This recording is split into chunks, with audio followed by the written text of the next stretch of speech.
This falls under the Pradhan identifier right now. Potholes. 500 lives that have been lost because of potholes. It's horrible to stay on this. We are having the best brains in the city, but we are living with third class infrastructure condition. एक दिल दहला देने वाला सड़क हादसा शेवड़ला जिले में पेश आया, जहां पर 19 लोग की मौत बताई जा रही है। ये TGS RTC की बस थी जो तांडूर से हैदराबाद की तरफ जा रही थी। इंडिया के रोड्स सिर्फ ट्रांसपोर्ट का जरिया नहीं है, ये रोज किसी का घर उजाड़ रही हैं। और जब तक एक्सीडेंट नहीं होता तब तक सबको लगता है मेरे साथ नहीं होगा। और मुझे भी ये टॉपिक तब तक नॉर्मल लगता था जब तक ये पर्सनल नहीं हो गया। जहीराबाद से बीदर जाने वाली रोड शायद तुमने भी देखी होगी। स्ट्रेट लगती है पर अंदर से डेंजरस है। और इसी रोड पे मेरे दो दोस्त की जान चली गई। एक दोस्त स्पॉट डेड हुआ और दूसरे दोस्त का भी एक्सीडेंट इसी रोड पे हुआ, लेकिन 4 साल तक पैरालाइज्ड रहा और उसके बाद वो भी मारा गया। संगाड़ी जिले में जहीराबाद बीदर रोड पर एक सड़क हादसे में 2 लोगों की मौत हो गई है। और सिर्फ ये मेरी कहानी नहीं है। जहीराबाद टू बीदर रोड पर एक आदमी कार चला रहा था। रोड अनइवन था, कंट्रोल खो गया और कार पलट गई और सामने से आ रही बाइक से टकरा गई। 4 लोग वहीं मर गए। कुछ ही दिन बाद इसी रोड पर एक फैमिली कार में ट्रैवल कर रही थी। रोड साइड एक ट्रक खड़ा था, न वार्निंग साइन न रिफ्लेक्टर्स। रोड खराब होने की वजह से सीधा जाकर ट्रक में घुस गई। 2 लोग स्पॉट डेड हुए। न्यूज में तो सिर्फ एक हेडलाइन थी, लेकिन किसी की जिंदगी का एंड था। ये हादसा हुआ था दिड़गी के पास, बीदर टू जहीराबाद रोड। फिर आता है तेलंगाना में चवेला का सीन। TSRTC बस तांडूर से हैदराबाद जा रही थी। कंकर से भरी टिप्पर ट्रक रोड खराब होने की वजह से बस के ऊपर गिर गई। लगभग 19 से 20 लोग मारे गए, जिनमें औरतें और बच्चे थे और एक 10 महीने का छोटा सा बेबी भी था। और एक फैमिली ने अपनी 3 बेटियां खो दी। एक आदमी ने अपनी वाइफ और बेटा दोनों को खो दिया। और हम क्या करते हैं, कुछ दिन शॉक, कुछ दिन गुस्सा और फिर साइलेंस। रोड वहीं की वहीं, सिस्टम भी वहीं का वहीं। मैंने खुद देखा है कि डेंजरस पैचेस महीने तक वैसे ही पड़े रहते हैं। कभी तार डाल दिया जाता है, फोटो ली जाती है, फिर फाइल क्लोज। बारिश आती है और रोड फिर से खुल जाती है। 90 టోళ్ల ముందు జారిపడ్డట్టు ఉంది మోదీ యోగి సర్కారుల డబుల్ ఇంజన్ పాలన. ప్రధాని మోదీ యూపీ సీఎం యోగి బుందేల్ఖండ్ ఎక్స్ప్రెస్ వేను ఆర్భాటంగా ప్రారంభించిన కేవలం 5 రోజులకే చిన్నపాటి వర్షానికి గుంతలమయమైంది. तब एक सवाल नेचुरली आता है, जब दूसरे कंट्रीज 20 से 25 साल चलने वाली रोड बना सकती हैं तो इंडिया क्यों नहीं, हमारा तेलंगाना क्यों नहीं। और जैसे जैसे मैं रिसर्च करता गया एक चीज बिल्कुल क्लियर हो गई। प्रॉब्लम ये नहीं कि हमें रोड बनाना नहीं आता, प्रॉब्लम ये है कि कुछ लोगों को रोड्स का फेल होना ही चाहिए। अब यहाँ पे एक रियल एग्जांपल सुनो। ये कोई थ्योरी नहीं है, ये एक ऐसी कहानी है जो सिस्टम को नंगा कर देगी। 1976 में पुणे में एक कंपनी थी रिकैंडो। 2 फारसी भाई इस कंपनी को चलाते थे।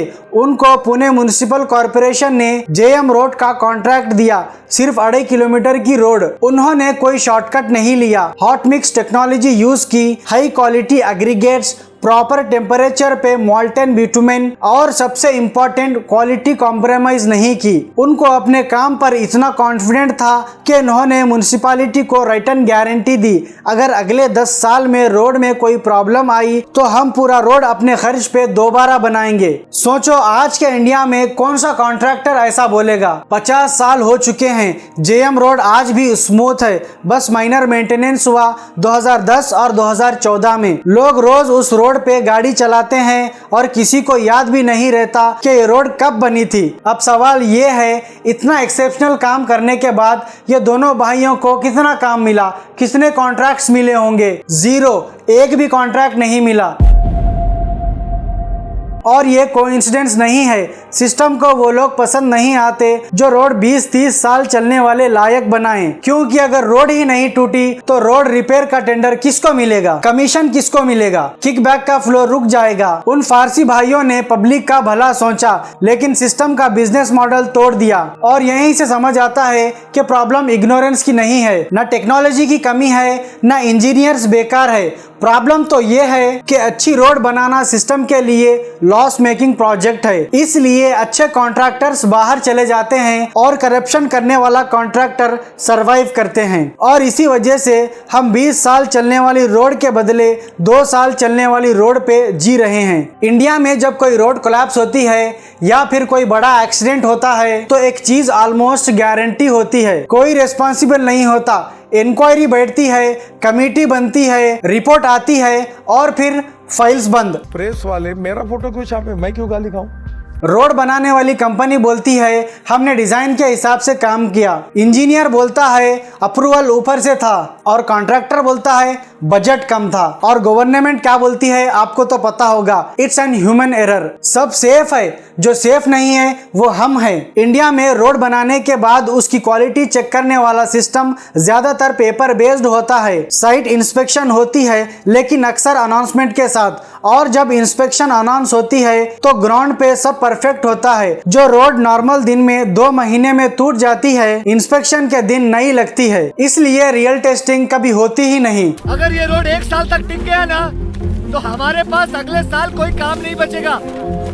अपने देश में जितने भी रोड कॉन्ट्रैक्टर हैं वो सब सारी अपनी जिंदगी आराम से जी लेते हैं एक ही रोड को बार बार बना के। दूसरी प्रॉब्लम है पेनाल्टी सिस्टम। डेवलप्ड कंट्रीज में अगर रोड टाइम से पहले फेल हो जाए तो कॉन्ट्रैक्टर पे हेवी फाइन लगता है, कभी कभी कंपनी को ब्लैकलिस्ट भी कर दिया जाता है। इंडिया में क्या होता है, मैक्सिमम केसेस में कंपनी को फिर से रिपेयर का कॉन्ट्रैक्ट मिल जाता है। सोचो जरा, तुमने रोड खराब बनाई, रोड टूटी, एक्सीडेंट हुआ और तुम्हें ही बोला गया इसको ठीक करो। इससे ज्यादा सेफ बिजनेस मॉडल और क्या ही होगा। और जब पब्लिक आवाज उठाती है तो उनको बोला जाता है रोड का काम चल रहा है, प्रोसेस में है, टेंडर अंडर रिव्यू है। ये प्रोसेस कभी खत्म ही नहीं होता। मीडिया भी तब तक ही दिखाती है जब तक एक्सीडेंट फ्रेश हो, जैसे ही टीआरपी गिरती है रोड भी न्यूज से गायब हो जाती है। और सबसे डेंजरस चीज, हमने खुद इस सिस्टम को नॉर्मल मान लिया है। पाथोल देख के हम बोलते हैं अरे भाई इंडिया है, सब चलता है, पर ये चलता है वाला कल्चर हर साल हजारों जान ले रहा है। अब हम समझ गए हैं प्रॉब्लम सिर्फ इंजीनियरिंग या वेदर का नहीं है, प्रॉब्लम है सिस्टमैटिक रोट। और ये रोट तभी खत्म हो सकता है जब हम सब मिलके उसको कन्फ्रंट करें। इलेक्शन टाइम पे जब एमएलए या एमपी रिबन कट करते हैं तब हमें पूछना चाहिए ये रोड कितने साल चलेगी, इंडिपेंडेंट ऑडिट हुआ या नहीं, मटेरियल का स्पेसिफिकेशन फॉलो हुआ या नहीं। रोड्स सिर्फ सीमेंट और बिटुमेन का नाम नहीं है, रोड से जिंदगी का कनेक्टर है। और अगर हम सब रिस्पॉन्सिबल बने तो तेलंगाना और इंडिया के रोड्स फिर से सेफ हो सकते हैं। पाथोल का प्रॉब्लम रोड्स का नहीं है, सिस्टम का है, और सिस्टम को हम बदल सकते हैं।